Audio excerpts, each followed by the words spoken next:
Australia! Stand with Australia. So I think my voice is going now as well. Too much shouting. I wanted to say a few words because obviously we need to face the truth now. We are actually, this has happened so quickly, hasn't it? We are in the final stages of fascism. That's how quickly. This hasn't happened in 2 years. Those of you that have been watching, this has been developing for decades. We've been moving to a global tyranny for decades. So I'm sorry, it's not a satanic spell.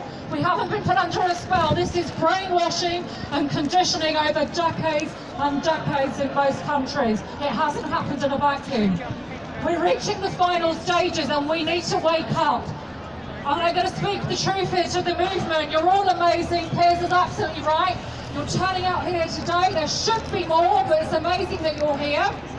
But we need to face up to this because what I'm seeing around the country in our movement, and I'm really worried, is a movement that's developing that wants to hide away. That wants to hide away in what they think can be alternative, parallel societies. I'm sorry, I'm going to tell you something now. We can't do that. They will come for us wherever we are. Whether it's in the fields, whether it's in caravans, whether you try to hide away in the trees.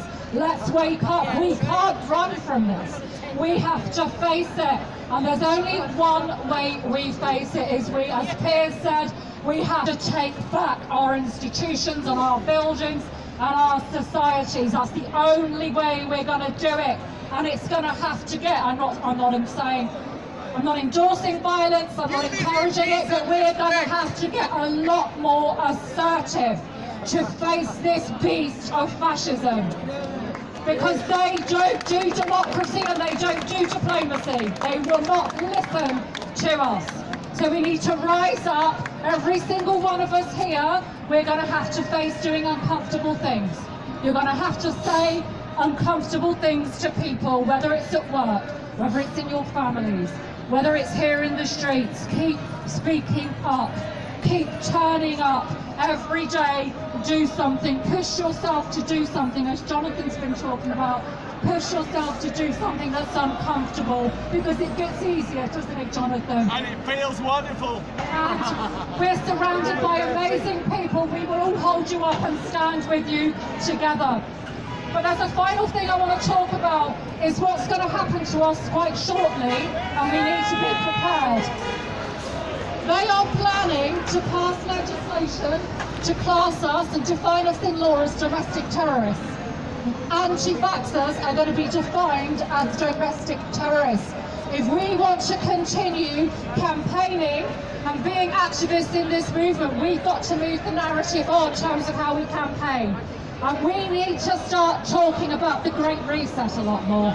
Because out there in society, what they're seeing is the fact they can't get a hospital appointment, they can't see their doctor, they can't get a job, they can't get a house, they can't afford the rent, homelessness everywhere. This is because of the Great Reset. All this we're talking about, vaccines, vaccine passports, it's really about the Great Reset. So let's get clever, let's get smart, let's start changing the language. Let's start changing the narrative. Let's start talking about this in the context of the Great Reset. Because if we continue using the language that they have politicised and weaponised against us, of being anti-vaxxers, we are all going to end up in prison. I'm being serious now. And when we're in prison, we are useless. We need to be out here on the streets. So I'm asking you, get smart. What I'm doing in my corner of the country in the southwest is on Saturday I'm going to be in Swindon, and we're doing a Great Reset information hub in the town centre. We're going to try something different to see how we can talk to the public, because we can't go on being them and us. Without them, those out there that have been jabbed, we can't win this.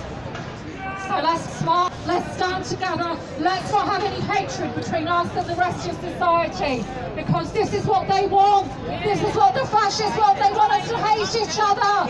We don't hate each other, we love people, that's why we're here.